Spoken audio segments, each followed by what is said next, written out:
Bonjour à tous, alors aujourd'hui je vous propose de découvrir un petit kit, mais quand je dis petit kit c'est vraiment un petit kit, vous voyez, à peine plus grand que ma main. Donc c'est le kit du SDF C108 Macross Elysion, tiré de la série animée Macross Delta, qui est aujourd'hui la dernière série de la saga Macross. Donc pas forcément toujours bien apprécié des fans de Macross parce qu'il fait la part belle à un groupe de chanteuses poussant la ritournelle comme étant le moyen de guérir d'une maladie qui rend agressif. Donc oui, quand je vous présente le pitch un peu comme ça, c'est pas forcément vendeur. La particularité de cette série, c'est que la plupart des mechas en tout cas, donnent l'impression d'être faits en images de synthèse. En tout cas, c'est le cas pour le Macross, comme vous avez pu voir dans l'extrait que je vous ai mis en début de cette vidéo.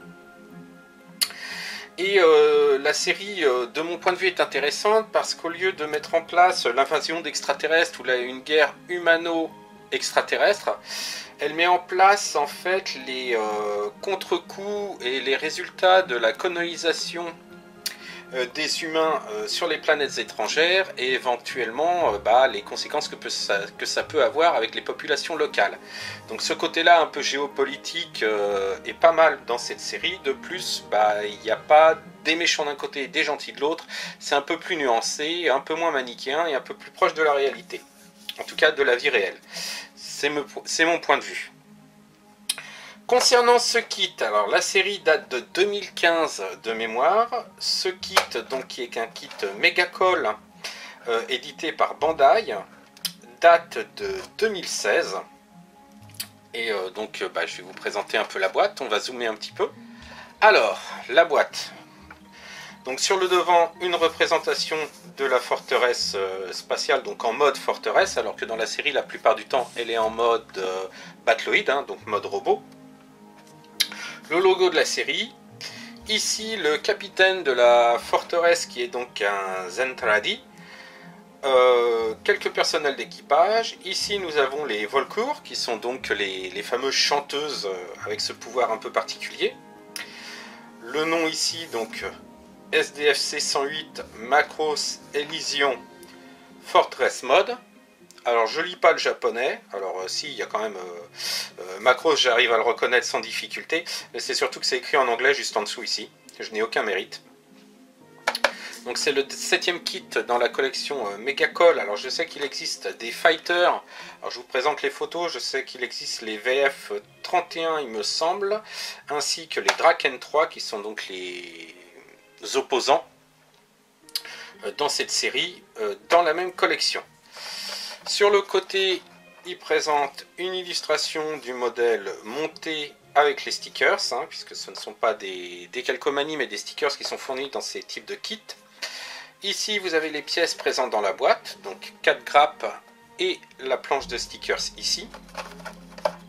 Sur le côté, ça reprend les représentations, enfin sur le côté ça reprend l'illustration qui était sur le dessus de la boîte, et ici quelques conseils en japonais et le prix donc de 500 yens, ce qui fait à peu près, on va arrondir à 4,50 €, 5 €. Alors, on passe tout de suite à l'intérieur de la boîte. Alors, comme je vous disais, à l'intérieur de la boîte, ici la planche de stickers. Alors ce sont des stickers un peu plastifiés, très fins. Alors je ne sais pas encore si je vais les conserver ou si je vais tenter de peindre, mais je sais que si je peins je vais perdre des détails parce qu'il y a vraiment des éléments qui sont très très fins, très petits, et je ne sais pas si j'ai le niveau pour réussir à refaire ça au pinceau, ou alors si je les garde et que j'arrive quand même à les aplanir sur les pièces, d'autant plus que les marquages là qui sont sur les ponts des 2 porte-avions à l'avant de la forteresse, on les a également ici, en plus si on décide de peindre les pièces. Je sais pas, j'hésite encore. Alors, avant de parler des pièces proprement dit, je vais vous montrer la notice de montage, Et la particularité de ces kits, alors je vous ai déjà présenté des kits, alors pas de cette collection là, mais qui sont présentés de la même manière, c'est les kits Star Wars de la gamme Vehicle Model. Donc j'ai fait le TIE Fighter et le TIE Advanced de Vador, et il y a également les chasseurs TIE du First Order que j'ai fait également dernièrement. Je vous invite à aller voir ces vidéos si vous voulez voir des éléments de cette même gamme. Mais pour revenir à la forteresse spatiale, la particularité de ces kits, c'est que la notice est à l'intérieur de la boîte. Alors, on va essayer de montrer ça, ça va pas être forcément très facile.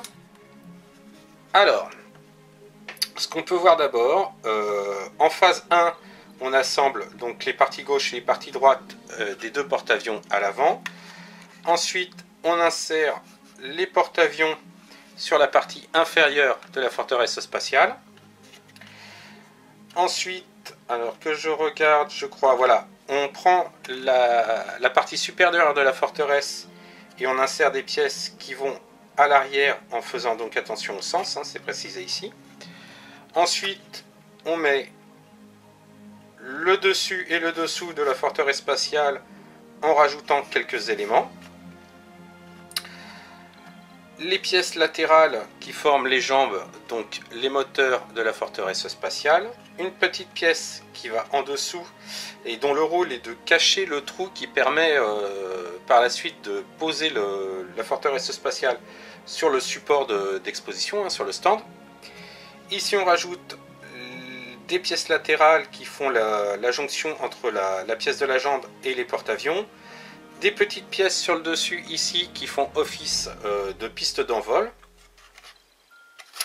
Alors la suite elle est là sur le côté, hein. Vous voyez vraiment tout le tour de la boîte sert de notice. Ici on rajoute alors je ne sais pas si c'est bien visible, voilà. Ici on rajoute la passerelle avec l'antenne. Alors il y a une petite particularité, je vous montrerai lorsque je vous présenterai les pièces, ainsi qu'une antenne latérale. Ici ça présente les pièces, enfin là où on place les stickers, donc qui sont majoritairement les ponts d'envol sur le dessus de l'appareil, donc, et derrière on ajoute les moteurs. De l'autre côté vous avez les instructions, voilà, les instructions pour faire le stand d'exposition. Et donc là, comme je vous expliquais, on retire une petite pièce en dessous et on insère petite pièce qu'on peut insérer dans le stand d'exposition pour ne pas la perdre, et on insère le SDF-C sur le stand d'exposition. Alors, les pièces en présence. Donc, vous avez ici une première grappe avec les éléments, les éléments donc qui composent les ponts d'envol. Et la première chose donc là qui saute aux yeux, alors j'espère que vous allez pouvoir le voir à votre niveau. Alors je vais peut-être zoomer un petit peu. Voilà, alors j'espère que ça va être visible, mais c'est le niveau de détaillage de ce kit.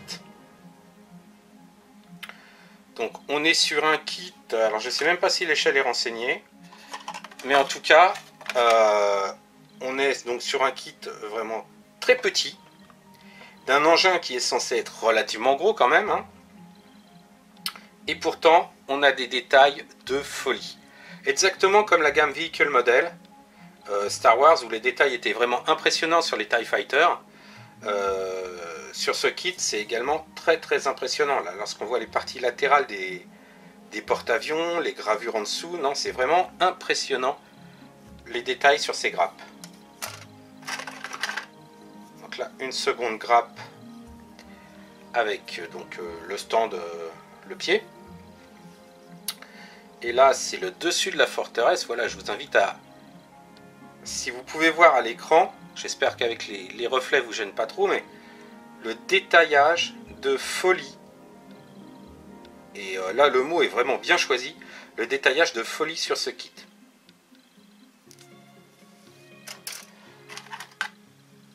Alors là on a les pièces latérales qui vont donc faire la jonction entre le porte-avions et les moteurs justement, les pièces latérales des moteurs, et là les vues arrière des moteurs.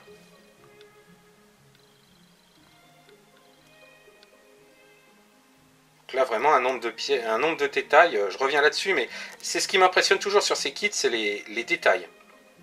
Vraiment impressionnant. Et là on a le dessous de la forteresse spatiale. Hop. Le support. Et là la passerelle. En tout petit ici la passerelle. Et là la particularité, alors qui va demander un petit peu de travail, c'est que normalement l'antenne qui est ici, là elle est pleine. Je ne sais pas si vous pouvez voir. Donc là cette partie là elle est pleine. Donc il va falloir que j'essaye de creuser pour évider le triangle. Puisque normalement c'est vide à cet endroit là.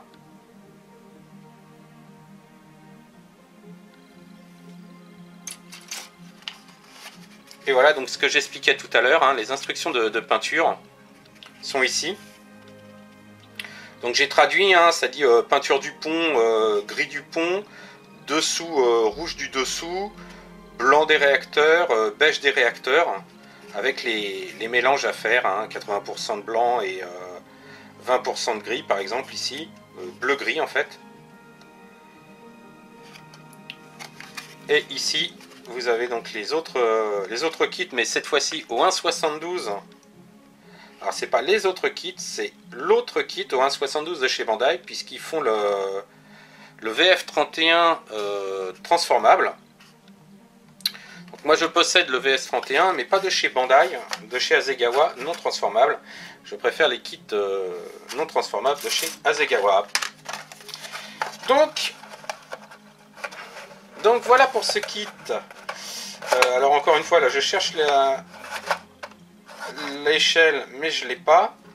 Donc alors, la seule difficulté que j'ai avec ce kit, c'est qu'il existe quasiment aucune référence couleur fiable de cette forteresse spatiale.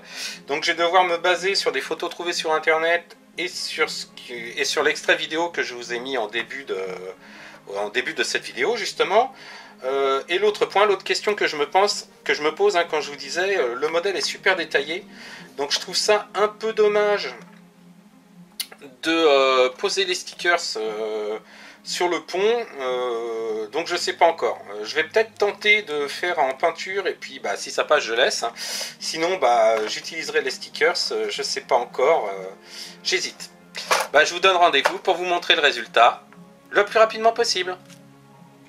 例えば途切れた空が見えたなら震える僕の声が聞こえるのならバラバラに砕けるほど舞い上がれ引き裂かれた記憶の果てなき翼あの日語り合ったこといつも笑い合えたこと蘇る日まで立ち上がるだけ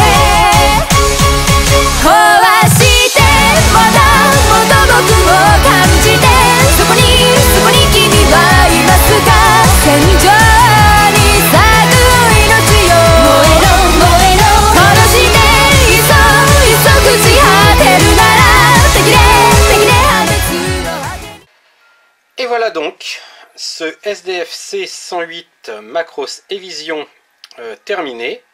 Bon, ça m'a demandé une petite semaine de travail, hein, c'est vraiment pas très compliqué à faire. Et pas de prise de tête, bon, un peu de détaillage bien sûr au niveau peinture, mais vraiment un kit bien tranquille à faire, à tête reposée. Alors comme d'habitude, hein, je vais couper le moteur pour vous présenter le kit un peu plus en détail. Donc alors pour la taille, comme d'habitude, je vous mets ma main en référence, hein, voilà, comme vous voyez, c'est vraiment tout petit. Et pourtant, je vais revenir sur ce que je dis systématiquement depuis le début de cette vidéo, c'est petit, mais alors c'est détaillé. Je dirais même plus parfois que sur des kits de taille et d'échelle plus importante. Mais Donc des détails, comme je disais, mais qui sont mis en valeur grâce au jus, hein, un petit jus énamel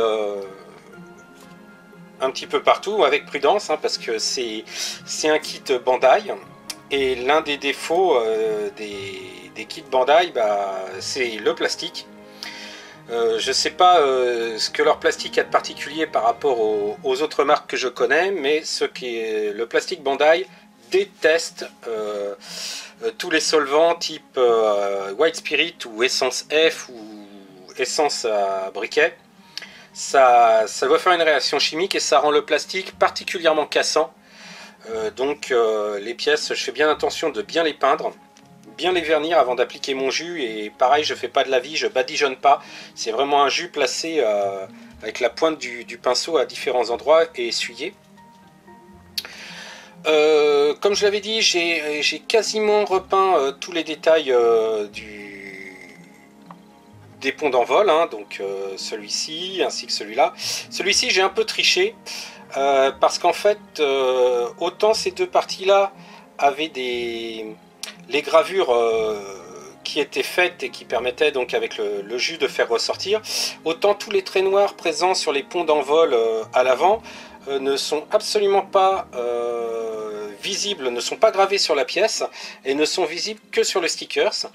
Donc ce que j'ai fait, c'est j'ai découpé la partie bleue des stickers, les ai conservés, et par contre le milieu j'ai laissé et j'ai peint, d'autant plus que sur les stickers c'est bleu foncé et bleu ciel, alors que là j'ai fait un mélange bleu-gris, donc pour pouvoir être cohérent avec le reste de la maquette. J'ai donc conservé que les pièces bleu marine.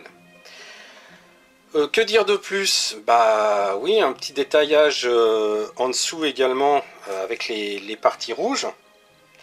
Alors le kit, les peintures indiquées sur la boîte parlaient plutôt d'un rouge marron, mais dans les vidéos et les différentes représentations que j'ai vues, rares représentations que j'ai vues de ce Macros, c'est vraiment un rouge bien pétant.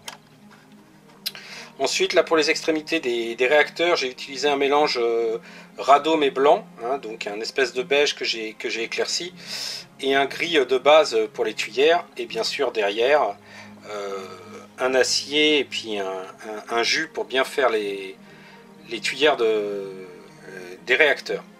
Voilà. Et j'ai évidé également, comme je l'avais dit, l'antenne sur le dessus là.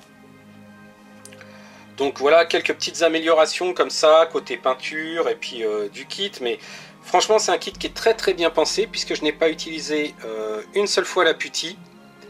Toutes les lignes de collage sont soit placées de manière à ne pas être vues, ou soit dans la continuité d'une gravure ou d'une ligne de construction du kit, donc ça passe quasiment inaperçu partout.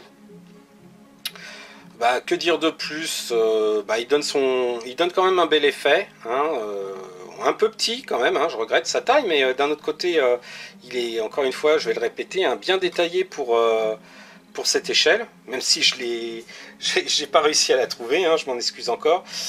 Mais voilà, je me suis vraiment énormément amusé, et c'est quelqu'un qui déteste utiliser le pinceau qui vous le dit, mais j'ai vraiment eu beaucoup de plaisir. Alors j'ai bien sûr tout ce qui est gris-bleu, je l'ai fait à l'aérographe. La bande au milieu ici, je l'ai fait à l'aérographe avec un masquage pour avoir quelque chose de bien droit. Sinon le reste, je l'ai fait au pinceau, et je me suis pas trop mal débrouillé pour une fois. Bon, les pointillés là sur les ponts ne sont pas très réguliers, mais bon, j'aurais pu peut-être me débrouiller autrement pour les faire. Mais le résultat est là, c'est un kit qui paye pas de mine, hein. Franchement quand on voit la boîte, c'est une petite boîte, et mais un résultat qui en vaut vraiment la peine, en tout cas pour 5 €, prix d'origine au Japon, ça les vaut très très largement. Bah, je crois qu'on a fait le tour, hein. Il n'y a pas grand chose à dire de plus sur ce kit, à part que bon, je sais qu'il existe toute une gamme de vaisseaux de Yamato, donc la série Yamato dans cette gamme, hein, Mechacol. Donc ne connaissant pas la série, je peux pas vous donner mon avis dessus, mais si c'est le même niveau de finition, et si vous êtes fan de Yamato, allez-y. Je crois qu'Yvan a fait une vidéo sur les kits Yamato. Si je retrouve le lien, je vous le mettrai. Pas de problème. Sinon, si vous avez comme d'habitude des commentaires ou quoi que ce soit à dire sur cette vidéo, la section commentaires, comme son nom l'indique, est là pour ça. Si vous voulez suivre mes travaux, la page Facebook Sebgi Factory, pardon, décidément je bafouille pas mal aujourd'hui. Et je vous souhaite une bonne semaine. Pour l'instant, le beau temps est revenu. J'espère que ça sera encore le cas quand cette vidéo sera en ligne. En attendant, prenez soin de vous, passez du bon temps et je vous dis à très bientôt.